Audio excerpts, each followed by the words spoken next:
This episode of Midco Sports Magazine is presented by Shields and Sanford Orthopedics and Sports Medicine.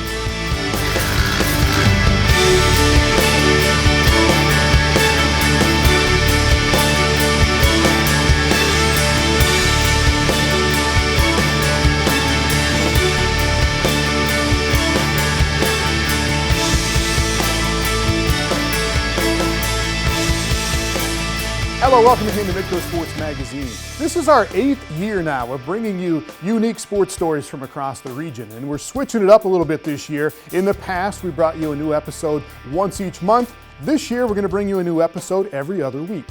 So, coming up on our 71st edition of this show, we have a story on a sport you've probably been hearing a little or maybe a lot about, pickleball. What the heck is it and why are so many people playing it? But we start with a story that'll hit you right in the heart. Spencer Waege is from a small town in South Dakota, and the transition to playing college football at North Dakota State was a huge challenge. Support from his girlfriend and his family made the move easier, but then a tragedy at home would test his resolve and his faith. Brian Shawn has the story. On Saturdays in the fall, North Dakota State defensive end Spencer Waege loves playing in front of the big crowds and a loud, raucous atmosphere. But back on his family's farm in South Shore, South Dakota, life is a lot quieter. Nothing against living in Fargo or anything. It's a great town and I love it up there, but I'm a country kid and it's just hard to be living in town when you've been raised kind of in the middle of nowhere. Always glad when he's back, and I always remind him that, you're back here, you're normal like everybody else, you're just Spencer. His small town lifestyle meant a lot of hard work. The early mornings, late nights, rain, sleet, snow, it didn't matter. There was always something that needed to be done. I really think that it kind of set me up for college football, just knowing that hard work and that work mentality. Growing up, Spencer brought a football everywhere he went. But when he was 10 years old and his parents asked what he wanted for Christmas, the answer caught them off guard. Most kids my age probably wasn't asking for a goalpost so they could have in their backyard. And I said, Spencer, you just can't go to Target and get a goalpost. A good friend of ours welded it and brought it back here, we painted it. Putting it in was a challenge because, it's probably 6 feet in the ground or better. Well, to lift that whole thing up and put it in a hole and cement it in, that was tricky enough. Whoever was here, if it was a holiday, a birthday party, a graduation, it didn't matter what it was. If we could get a football game going, we'd try to. But it didn't just stop with a football field on the Waege farm. When a barn needed remodeling, upstairs, they added a basketball court. And with 4 boys in the family, it got competitive.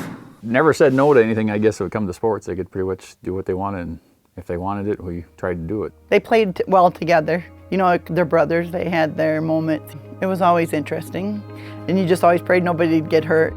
Competition, hard work, and talent paid off. Spencer continued to grow and played both basketball and football in high school, catching the eye of several Division I programs, including NDSU. You saw a lot of potential because you saw a kid who, when he was growing up, didn't have a lot of time to be in the weight room because he was either at practice, playing in a game, or working on farm. So you saw a frame where this kid's gonna be a big kid. And along the way, this farm boy met a farm girl. Her name, Evie Conkey. She was an athlete too. Me and Evie started dating actually May 22nd, the same day I committed to NDSU.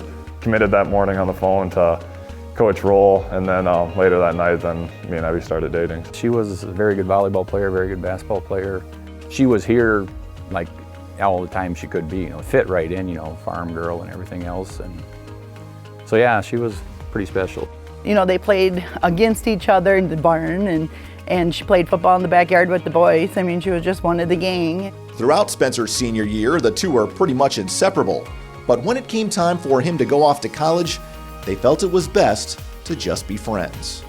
I don't know, one day it just kind of hit me that I'm like, I don't want her to be always having to run up here and not enjoy her senior year. And so at the time, I guess I just thought it was for the best. Spencer redshirted his freshman season as he acclimated to college life. But as spring football was just getting set to begin, he received some alarming news from back home. I just remember my mom had texted me and she was like, you need to call me, we have to talk. I didn't really think twice about it. I thought she just had something to, tell me it wasn't gonna be any big deal. Then she called and she was like, Evie just got diagnosed with cancer. And his reaction was, Evie? No, not Evie. No, that can't be, you know. Through the whole time, she said, it's going to be fine. It's all right. You know, she comforted us. We cried. She had an amazing strength for her faith. She really encouraged us. We really grew knowing her. For the next 3 months, she would undergo treatment for acute myeloid leukemia at Sanford Children's Hospital in Sioux Falls, keeping a positive outlook throughout the process. We'd go visit her quite a bit, and our youngest son, Tanner, that was just like his big sister, and she had a Nerf ball and a hoop in her room, and they'd play basketball, and they were under the bed and over the bed, and I'd say, Evie, you're sick. Oh, I'm fine, she'd say, and you wouldn't have known she was sick. She had got cleared, she was able to come home. And at then I'm thinking like, okay, she's good, she's got this beat, she's got to just go through some more treatment, but she's got this thing beat. She was filling out grad invites and stuff like that, getting ready for graduation. And she was all excited because she thought she was gonna be able to get to walk in May and everything, and with her class. And I had heard that things had took kind of a turn for the worse, and yeah, it just kind of went downhill really fast. A fungal infection started to take over Evie's body, with her eventually slipping into a coma. 11 days later, she would wake up and become lucid enough to write a speech for her high school graduation. But just days later, Evie's condition worsened. And on May 28, 2018, she passed away, 6 weeks short of her 18th birthday. And I'd call Lana and I'd say, have you heard anything, you know? And she'd say, no, haven't heard nothing. And finally she called me, you know, whatever, early afternoon, and said, first thing she said was, are you okay? I was like, yeah, but did you hear anything on Evie, you know? I said, she's gone. You need to get to Spencer. So then I had to go tell Spencer. He just puts his head in my chest and starts crying.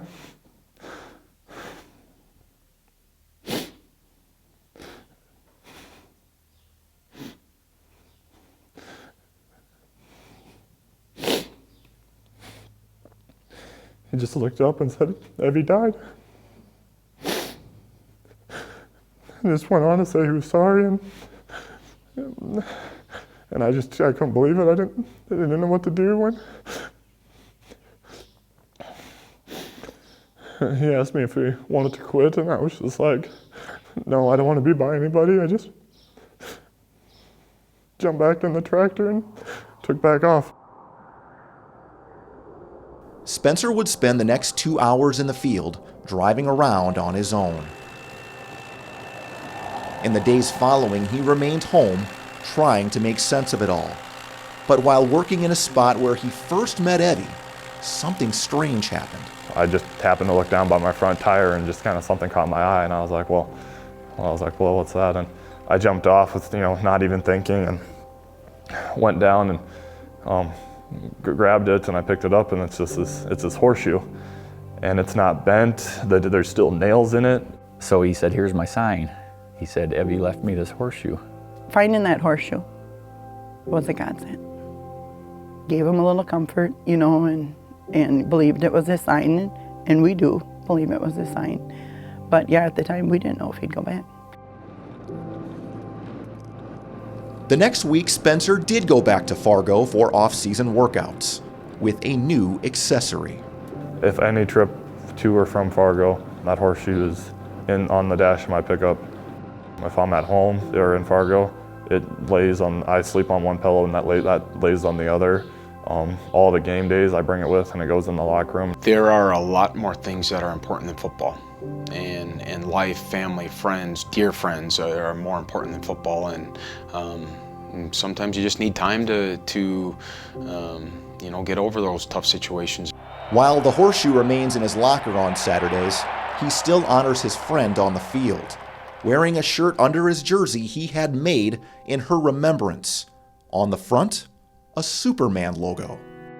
Going through my senior year of high school, I was like, I really don't got a sack dance, and I was trying to think of something, and so I'm running all the ideas by Evie, and she was just like, well, why don't you do the Superman? And I just kind of laughed, and I was just like, well, why do you think that? She was just like, well, because you're Superman to me. Sometimes I'll still just do it even after a big play or anything. Doesn't necessarily just have to be a sack. But I just remember out in Western when I got my first sack, I remember her dad texted me after the game, and he was just like, couldn't you just imagine Evie saying, like, see how hard you can hit this quarterback? The pain of those hits on the quarterback still don't equate to the pain Spencer has felt since Evie's passing. But he's continuing to draw strength from her, not letting the loss be his kryptonite.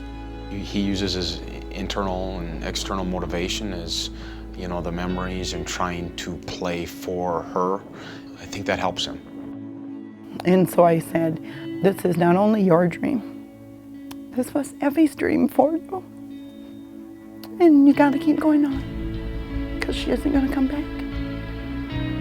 And he's got his biggest fan up above, cheering him on. She was so proud of him.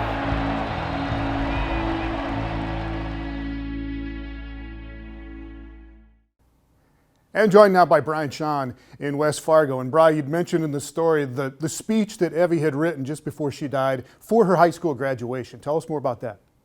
Yeah, she was able to write that speech, and it was read by her sister at the ceremony. It started with a Bible verse, Jeremiah chapter 29, verse 2. And then she wrote, "My grandpa Ron always told me to keep wiggling those toes. And after spending 2 weeks in the ICU, it taught me how to trust in those around us. I also learned how hard it can be to wiggle those toes alone sometimes." So pretty emotional speech for her sister to read at the graduation. Yeah, absolutely. And her family continues to honor her life with a scholarship. Is that right? Yeah, the first ever Evie Conkey Memorial Scholarship was awarded just this past May by her family to Mark Hamilton from Wessington, South Dakota. There are also memorial decals and bracelets as well if anyone would like to purchase those, with proceeds going to that scholarships fund. So you can visit evieconkeymemorial.org for more information on that. All right, and we wish Spencer the best as he gets into the football season here at North Dakota State. All right, thanks a lot, Brian Sean. Welcome back. Time for the science of sports. We've teamed up with some of the wizards who study athletic performance at Sanford Health and some of the big name athletes in our region. And with that, here is Minnesota Vikings wide receiver Adam Thielen.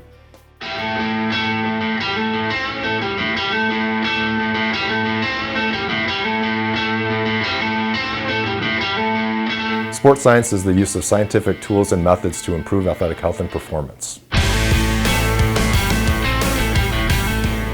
With Adam, we did a sweat test. We measured how much sweat he loses during a tough workout in the heat, and also what the composition of his fluid is in terms of the electrolytes that are in the sweat.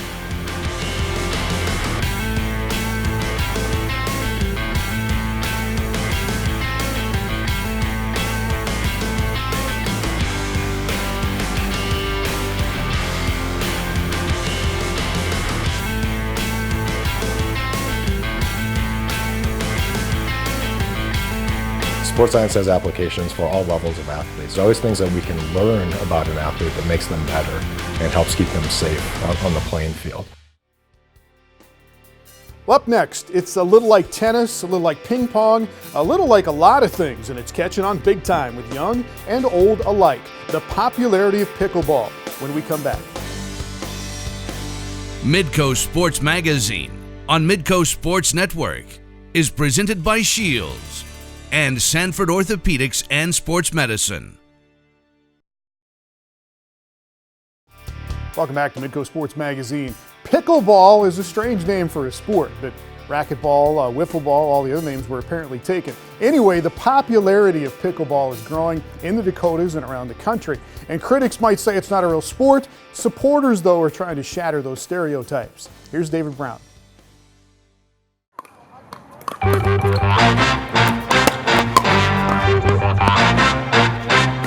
It's easy to see why pickleball is on the rise. It's very easy to learn. Very, very easy. You don't have to have any previous racquetball experience, tennis experience. The basics are simple. The court is smaller than tennis, the paddle bigger than ping pong. But shapes and sizes don't really matter to a sport, simply trying to gain some ground. you can really play pickleball as long as your body's going to allow you to. Jordan Hanisch is in his late 20s, a whippersnapper on the pickleball circuit. But don't take my word for it, take his. I walked into the gym that day and the first thing I saw was a bunch of 50, 60, 70-year-olds. We're focusing our efforts on trying to get younger members because the sport itself is perceived as an old person sport, mostly because it's played a lot down south by snowbirds. As president of the Sioux Falls Pickleball Club, Larry Plucker Jr. knows it'll take more than just a bread and butter approach to keep thriving. It's really a team effort between our board members and between the 6, 7, or 8 different places in town. We always have people that are pushing the club and have membership forms on them. In Sioux Falls, you'll still see a mostly older clientele, but they're also remarkably self-aware. I had a friend who suggested that I try pickleball, and I fought that. I declined because I thought it was an old people's game. Jim Valder initially didn't want to be lumped into the same old tired trope, but he found the game provided some energy, which was well needed after quadruple bypass surgery. I'm pretty convinced that my playing of pickleball, those 10, 11 months prior to my heart surgery, was what helped me expedite my cardiac rehab and get me back on the pickleball court sooner. Jim now plays up to 2 hours every single day with people of all ages. Obviously, I've changed my perspective. I'm glad that I finally relented and picked up a pickleball paddle and came out to play. It's just something that you have to accept at it. You know, you can't scoff at those players because no matter what age you are, you can be as high as level as you really put your mind to and how much work you want to be put into it. Jordan's put plenty into this game, ranked as one of the top pickleballers in the nation, traveling the tournaments, racking up medals, but gaining even more. You'll get 4 people on the court of, you know, maybe the similar age or even different ages. During the matches, you'll want to kill each other out there. Just, you know, you want to win. Your competitive edge comes out, but at the end of the day, you know, you'll get done with that game and you guys are just all friends at the very end of it. It's easy for the young group to learn. It's easy for the old group to learn. It's easy to convert from tennis to pickleball, racquetball to pickleball. It's just appealing on many, many levels. The appeal can draw the crowds, but it's the game that keeps them there. Nice! Whether you're 28 like Jordan or 67 like Jim, accessibility is the key to anything trying to grow. So while there may be some volleying on whether pickleball is meant for the young or the young at heart, the ball will bounce however you want it to bounce. It's a difficult fight, but I think we're winning. A lot of the sport isn't how hard you can hit it. It's knowing the tactics and putting the ball where you want it to go. I talk about pickleball as much as someone will listen to me. You know, stereotype, yes, it can be called an old person sport, but I would, you know, invite anybody of the younger generation to come out and really try it and see what it's all about. It's a sport for all ages. And joined by David Brown. All right, Brownie, if nothing else, the club has done a fabulous job of promoting themselves, getting the word out there, and they're kind of relishing the attention right now. It's kind of a big deal if I don't say so myself, but you're right. You heard from Larry Plucker Jr., the president of the Sioux Falls Pickleball Club. And to borrow another sports analogy, they're kind of putting the full court press on pickleball. They're running what they call Pickleball 101 classes to introduce people to the sport. They're trying to attract more regional tournaments to Sioux Falls. There is going to be a tournament at the Sanford Pentagon in October 2019. And as you saw in the piece, they're trying to not only break down stereotypes, but show that it's for all ages. And it is, and some people play it very casually, but some people take it very seriously and to a really high level, right? Right. Jordan Hanisch, who you saw in the piece, he's one of the top pickleball players in the nation. There's a national organization that has him ranked that way. But that's where, honestly, I think the beauty is in the sport, where it is simple enough to play recreationally for people who just want to get some exercise, yet challenging enough to play professionally. And it is tons of fun. It is a lot of fun. It is fun. We tried it out ourselves. All right. Thanks a lot, David Brown. Again, a reminder, we have a new show every other week this year.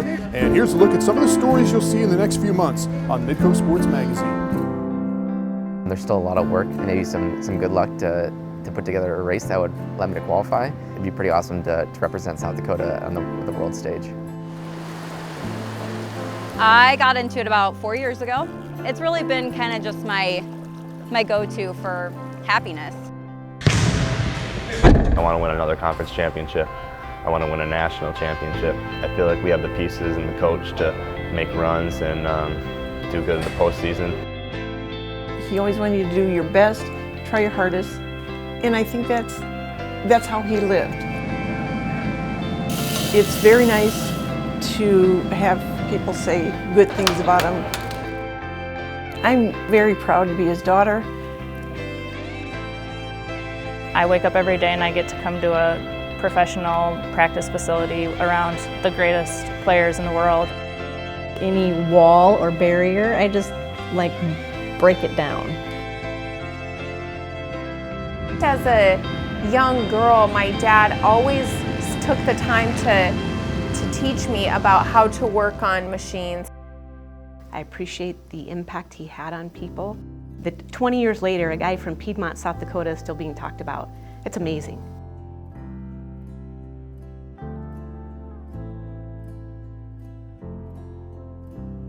Thank you for watching Midco Sports Magazine. We will see you with a new episode every other week in 2019, and you can find this episode and every episode on YouTube and IGTV.